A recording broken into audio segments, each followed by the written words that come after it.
Hi, Dan here. Hope you're doing really well. In this lesson, I'm going to give you 10 tips that's really going to help you with one of the most important aspects of playing the bass, and that's timing, feel, and groove. So tip number one is actually a technique one. Technique to me is all about gaining complete control over the instrument and the gap between what you think in your head that you want to play and what comes out of the bass. Okay, and that's all to do with control, and that's technique. So make sure you're holding the bass properly, not grabbing onto the neck. If you're playing finger style,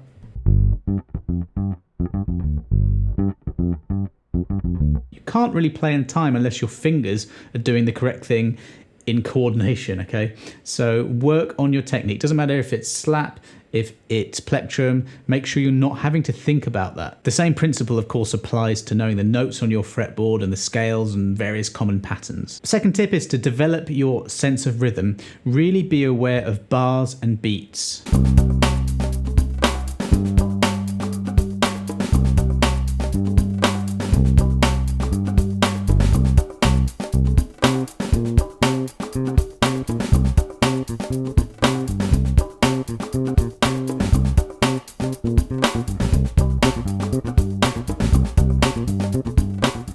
So you've got your beats 1, 2, 3, 4. Whole note 1, 2, 3, 4. Half note.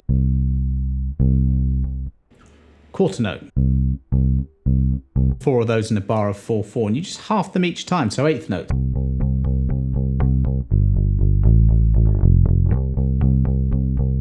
Sixteenths. You've got 16 of those in a bar and you've got 4 in every beat. And it's just this simple maths that you need to get a hold of, and that's subdividing the beats. Next tip is to use a metronome. Now be aware what I said before, which was to make sure that your technique is in good order and that you know some patterns, you know a few scales and things like that. Because when you come to working on your time, it's the integration of all these little tiny skills together that's going to make you sound really good. So I've got a video of 7 different metronome exercises, and there's all kinds of different ones that you can incorporate into your daily practice, which you should do. But here's a good one. Just putting the metronome on beats 2 and 4.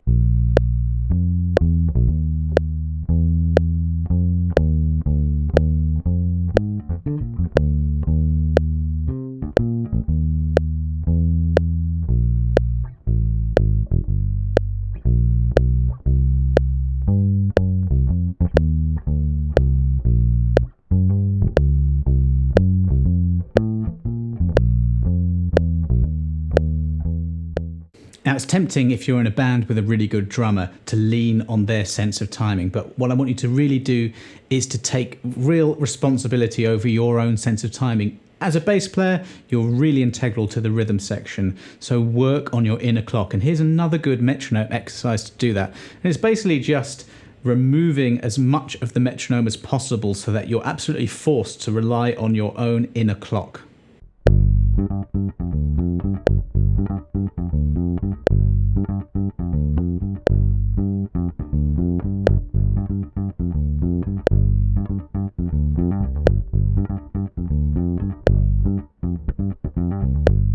Next, be really aware of time signatures and meter.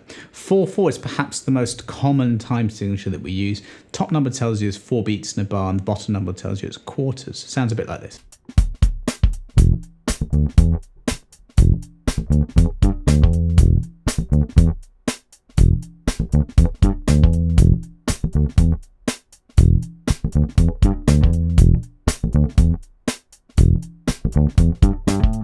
Now each of those 4 beats is split into 2 further beats, or subdivided into 2 further beats.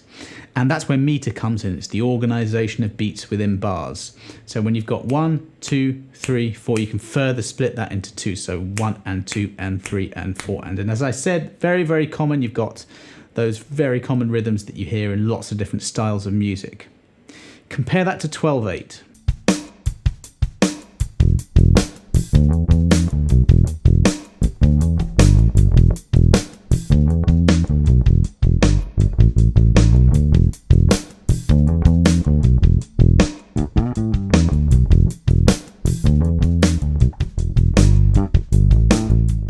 Now that also has an underlying 1, 2, 3, 4 feel per bar, but the 4/4 could be subdivided into 2 beats Whereas 12/8, 1, 2, 3, 4, 5, 6, 7, 8, 9, 10, 11, 12, each beat is divided into 3.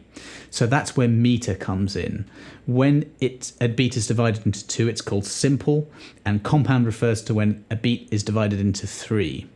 And then you've got, quadruple, triple, and that refers to the number of the beats in a bar. So 4/4, you've got simple, quadruple. Okay, it sounds a bit complicated, but all it means is simple. Every beat is divided into 2, and quadruple means 4.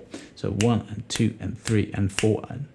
Whereas 12/8, you've got compound quadruple, because 1, 2, 3, 1, 2, 3, 1, 2, 3, 1, 2, 3. Now, pretty much any time signature you want to think about can be spoken about in those terms. So it's all about tapping your foot and knowing the underlying subdivision of the time signature that you're in. Nearly everything you're going to be playing can be thought of in those terms. When you play songs, you'll realize that they're all across a different range of tempos. And tempo is just measured in BPM, which stands for beats per minute.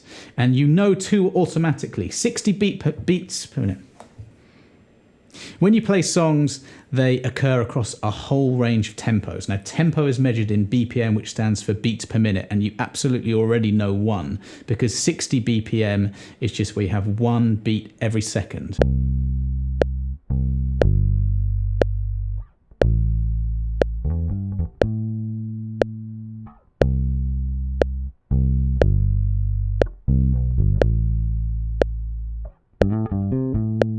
So if you have a good sense of what a second is, which you do, and you can double that, then you'll know what 120 beats per minute is.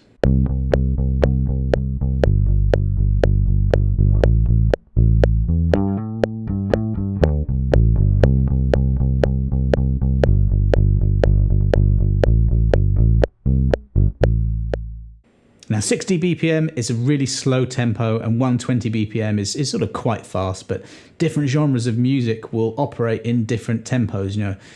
Certain dance music operates at only 140 BPM and above.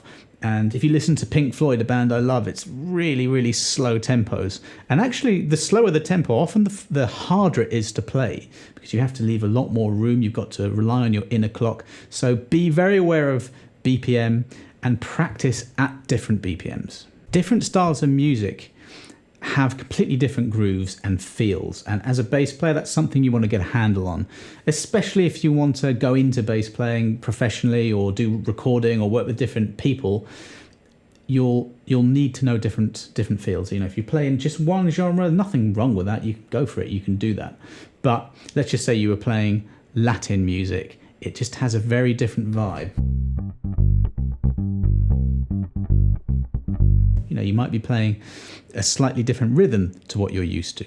A really, really simple feel would be an 8th note kind of thing.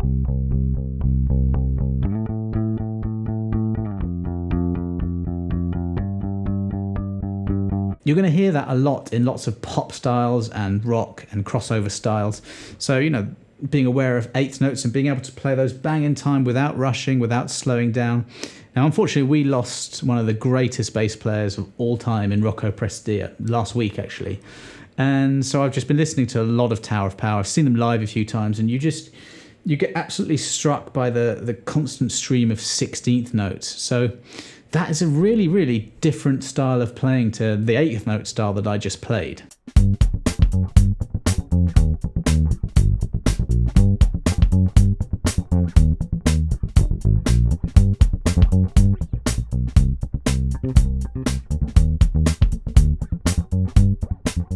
The way I think about it is that, Rocco passed away last week, but his music will live on forever, as is the case with Jacko and everyone that's gone before and everyone that's, listen to the amazing bass players that you have around now. So you're part of that legacy, you're part of that history, and I think just the more you grab from different styles, you can only learn about feel and groove and timing from these great players. Add it to your own feel, and that will just come out in your own playing. Okay, tip 8, you've heard me play a few examples along to drum loops. And to me, it's a bit less dry than playing just with a metronome. I like to mix things up a bit. I often play without the metronome. I'm not some sort of robot that uses a metronome all the time. I actually do a lot of recording. This is the studio you see behind you here. And I'm playing a lot to a click. So I guess I do have fairly daily practice of playing to a click, playing to a metronome. If you want to record, you definitely need that skill.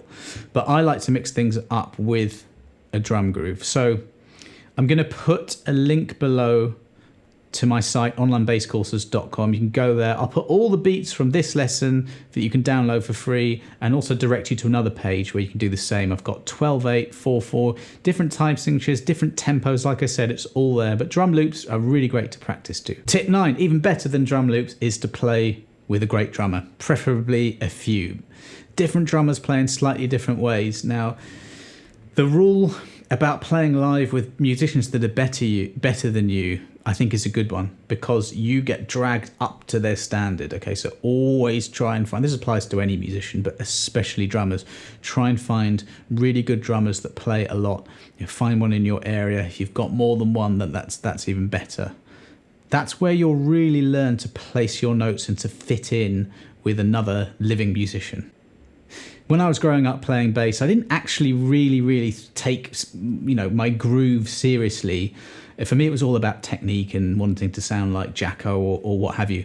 But really, groove and timing and playing simply but in time is what all your bandmates and other people want to hear, okay?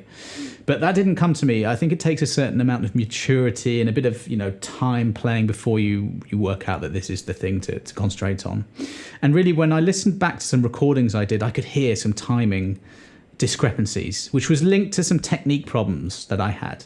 So that's when I started to take things seriously and really work on timing.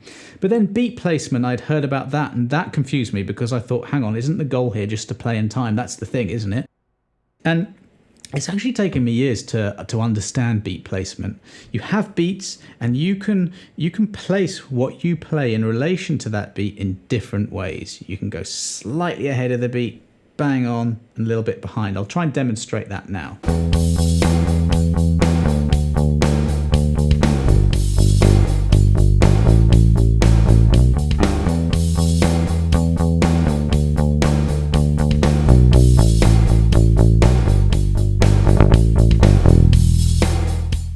So that was just playing slightly ahead of the beat. Now, drummers will all play in different ways, and indeed, sometimes they might play the hi-hat ahead and the kick drum on. That's why I love listening to drummers. Different drummers have vastly different ways of playing. And you have to be aware of that. If you're playing live or you're playing on a recording and you can hear that beat placement is slightly ahead, then you might want to stick to that. You might want to go with that. Ahead brings this sort of slightly rushing, slightly more excited feel. One person I really love to listen to is Stuart Copeland, the Police drummer. If you listen to him, his drumming is just so tight, but it's just ever so slightly ahead of the beat, and you get that sense of urgency. Or you can play bang on the beat, and that's really good for dance styles and electronic music, as well as other styles.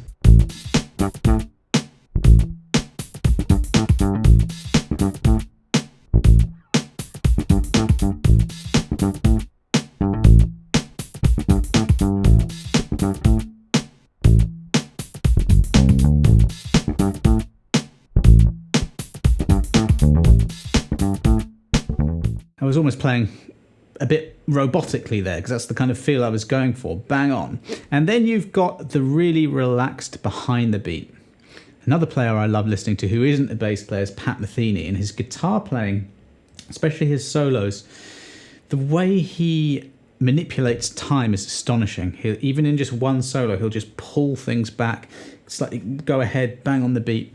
So if you can listen to his playing, it's a really great example of how a musician can manipulate time. It's not about not playing in time, he's just controlling it the way he wants. So I'm just going to play behind the beat here with this reggae feel.